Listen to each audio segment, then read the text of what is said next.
So I want to share with you some of the things that I've learned along the way. A couple of months ago, I challenged a group of high school students from New View Studio to join me in my research and try to capture surprise on camera. Now, I don't know if anyone's ever tried to do that, but it's about as easy as trying to capture a fly with chopsticks. The expression of surprise lasts for only about 1/25th of a second. But they were up for it, and this is what they came up with. So they had people move their hand in a continuous motion while watching a video. What these people didn't know was that there was a surprise in the video. This is one of my favorite reactions. All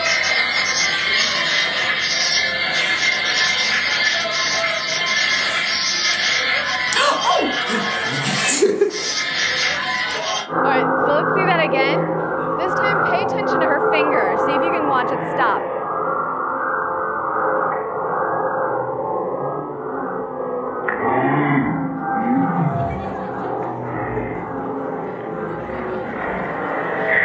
Did you guys see that? That freeze, that moment, that 1/25th of a second freeze, this rare creature. So that freeze effect is the first thing that happens to us when we're surprised. This is my favorite facial expression of all time. I could look at this for hours. This is something that my colleagues and I lovingly refer to as the duh face. Here's another example.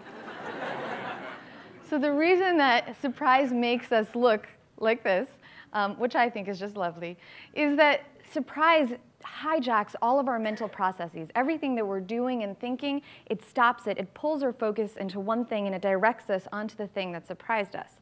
So surprise literally stops us in our tracks, and it plugs us into the moment.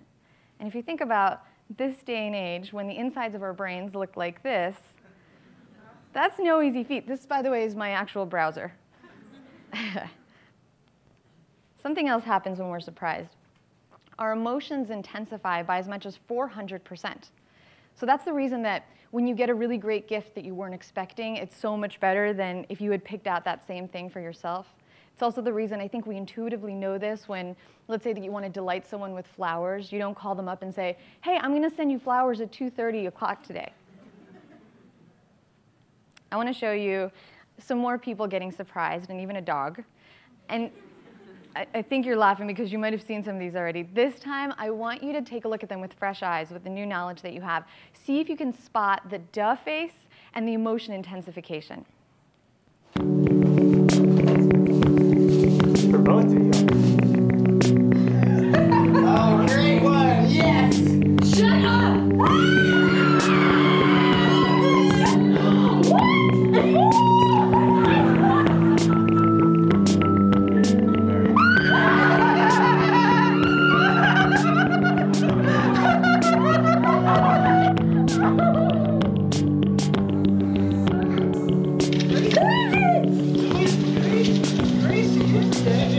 Oh my God! See, she's crying. Gracie? I told you. I know this. Gracie, you remember Daniel? Honey? Remember Daniel?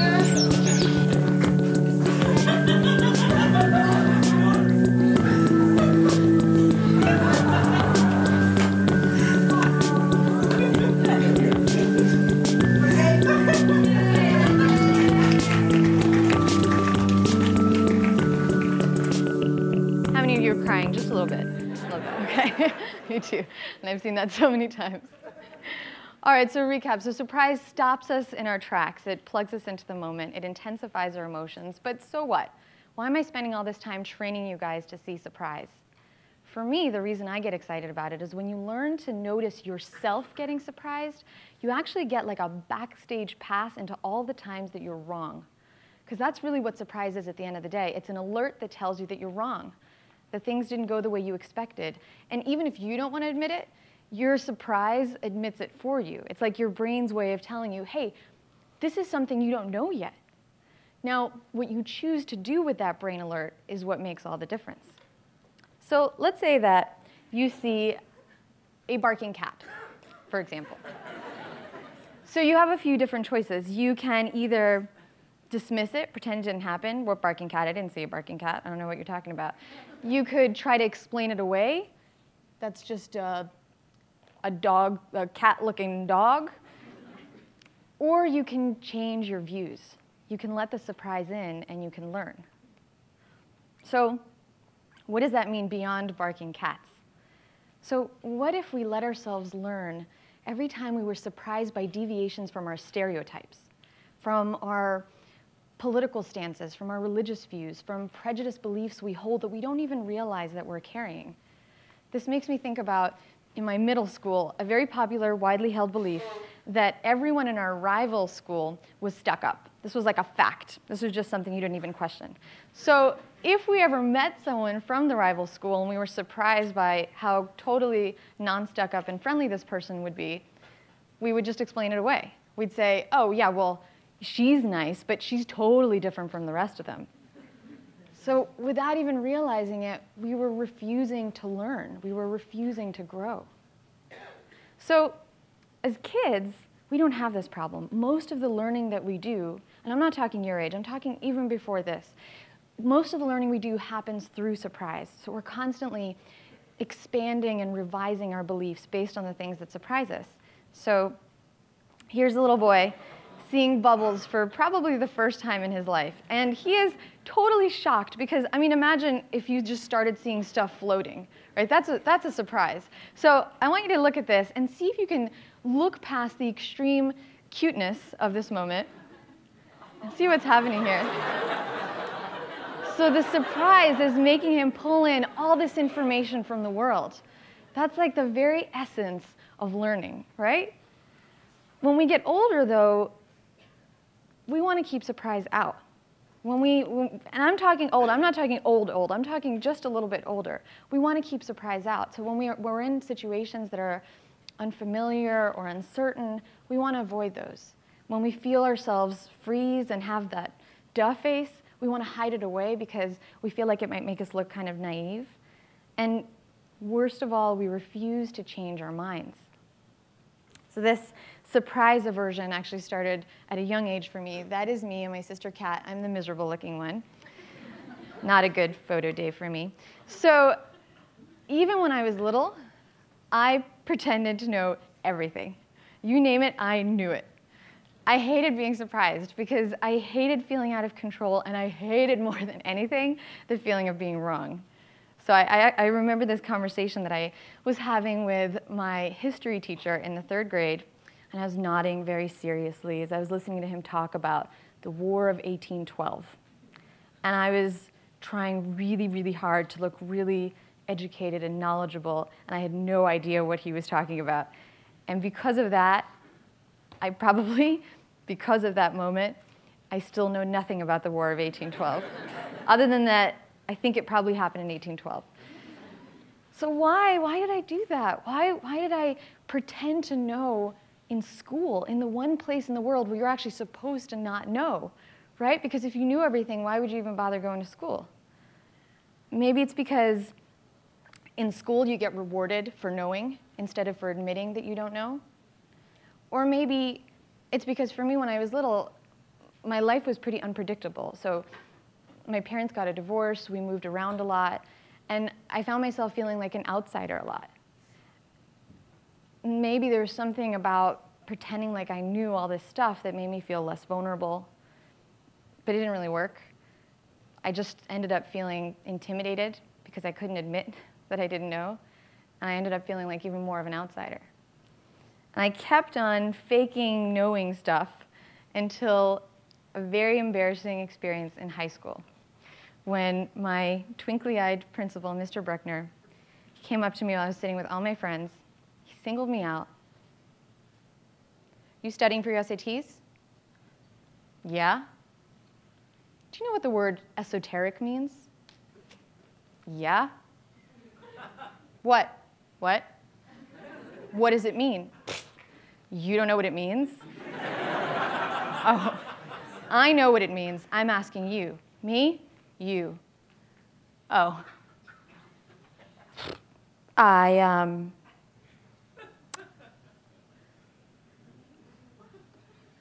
don't know. I said I had to say it.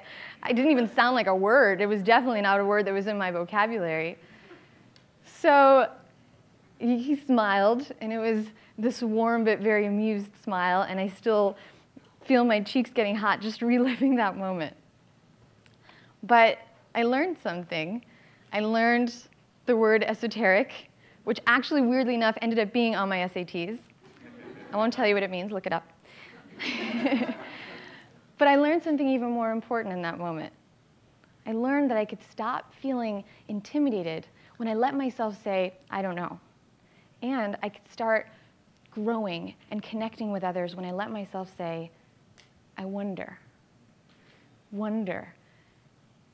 It's one of these things that our brains do naturally when we're surprised if we let them. So if you think about how things feel when you wonder, it's like the world feels like a different place and something inside you changes. And psychologists have actually investigated this. So there was a study where they showed people a bunch of different videos. And one group of people was told to watch those videos and say, I see, I understand, I see what's happening here. And another group of people watched the same exact videos, but they were told to say, I'm curious, I'm not sure what's happening, I wonder. So it turns out that the people in that wonder condition found the same exact videos significantly more interesting than the people who pretended that they knew what was going on. Wondering makes life more interesting, sometimes even fascinating. It makes that feeling that I hated of not knowing, it makes it delightful. It lets us connect with others. So how do we do that? How do we wonder more? How do we ask how? How do we ask why more? I think it begins with letting yourself be taken by surprise. So in those moments where you notice yourself, now that you guys are all trained in it, have that beautiful duck face, have that moment of freezing, the emotional intensification, don't throw that moment away. This is your brain telling you you're wrong, and that is so cool because it means that the world has something new to show you. Take that opportunity, use that as a chance to say, I don't know, but I wonder. For me, when I started, surprise, when I started doing this on a regular basis, I started seeing this lovely cycle start to develop. So the more I let myself feel surprised, the more I felt wonder. And the more time that I spent wondering, the more little surprises I started noticing in my life. So another habit that you can get into is whenever you have the choice, and you will have this choice all the time, of staying in your comfort zone or exploring territory that's unfamiliar, unpredictable, with surprises at every turn, take the surprises. Please take the surprises. Pick the people and the places that will make you stop and say, I don't know, I wonder. And that's really tough stuff. I know I'm talking about it like it's no big deal, but this is really, really tough. It means that you have to actively choose to be vulnerable. You have to choose to feel small instead of pretending that you're already big. You have to choose to be in the tension of the unknown instead of the cozy comfort of the known. And it's really scary. It's really, really, really scary. But think about the reward. I mean, we're talking about curiosity, passion, exploration, connecting with others, learning, growing, and possibly even inspiring others. I mean, what if somebody hears you say, I don't know, I wonder, and they start to wonder too? And if you think about what this would do for our world, if this were a norm, if this is just stuff that we did all the time, I mean, think about the conflict that we're all stuck in as a world. We're all just fighting for that comfort zone. We're fighting to pretend that we know. If you look at our newspapers from like 1960 to today, it's like the same exact thing. We're stuck. What would the world look like if we all just looked at each other, just made eye contact and said, you know what? I don't know, but I wonder. So I'm wondering if you guys would like to practice stepping outside your comfort zones with me for a moment. Are you up for it? Yes. Oh, nice. Okay, great. By the way, the people watching at home, this is you too. Just because you're sitting on a comfortable couch doesn't mean you get to stay in your comfort zone. Do you guys agree? Yes. Get out of your comfort zone. Okay, this is how we're going to start. Anyone want to know what's in that box? Yes. Okay. And what do you think it is? I don't know. What? I don't know. And? I wonder. Yes. Okay. I'm going to let you guys wonder for a moment. And I'd love for you guys to tweet this. So hashtag surprise, hashtag TEDxTeen. Predict what's in the box.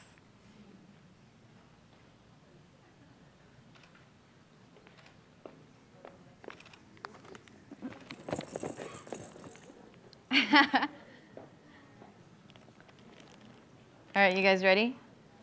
Yeah. I don't even know what's in the box. Okay. How many of you guys thought funky sunglasses? No? Okay, that's for you then. Okay, here's a good. Anyone thought silly glasses? No? All right, that's for you. Okay, well, this is kind of obvious. Pink maracas? No? Okay, that's for you. Oh, this one, I think I'm going to need 2 volunteers. Can I get Chelsea up here, please? Oh, yes, I'm so excited. I was tweeting. One more. Would you like to come up, please? Oh, come on. Come on. Oh, perfect. All right, this one's actually very simple. So I need you guys. Oh, this is going to be awesome. You're going to hold this. You're going to hold this side. But I'm trying to get closer to him, not further away. Aww. Well, then you guys can pull, and then it'll just bring you back together really fast. Okay, how many of you guys thought free TEDxTeen t-shirts? Oh. All right. Oh, wow. Okay, oh, so this you is a guys lot can of stay responsibility. right there, so okay. not far away. So actually, you could even go a little. I've never done this before on a stage, so surprise. All right. Tell me when you. No, you guys stay. Oh no, we don't. Oh, okay. Stay close together. Yeah. Don't improvise. It's okay. Okay. So you guys tell me when you think I've pulled far enough. Okay. So this is on you. So if this doesn't go well. Good.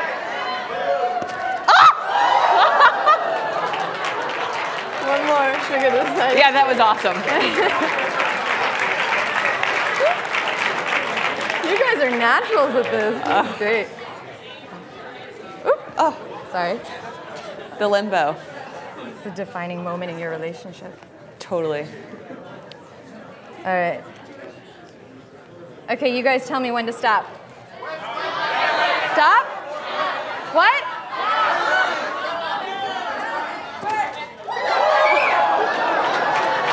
Thank you very much. I definitely had that whole thing going on. Duff face? Totally. If anyone got a picture of their duff faces, I had that. keep that. Oh no, we're not done. No, we're not actually done. There's one more thing in here. This one is kind of weird. You're supposed to all stand up. Yeah.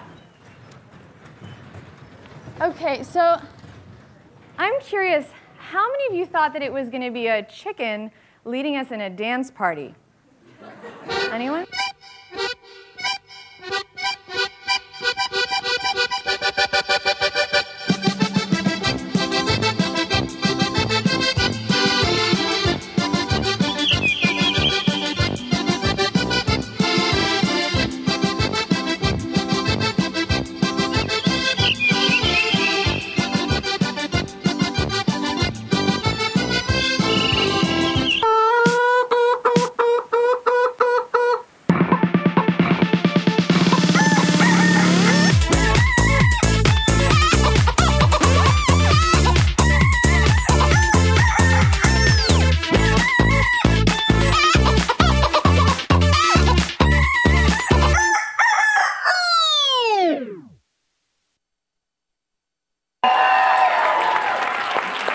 Thank you, chickens. Thank you. Wait.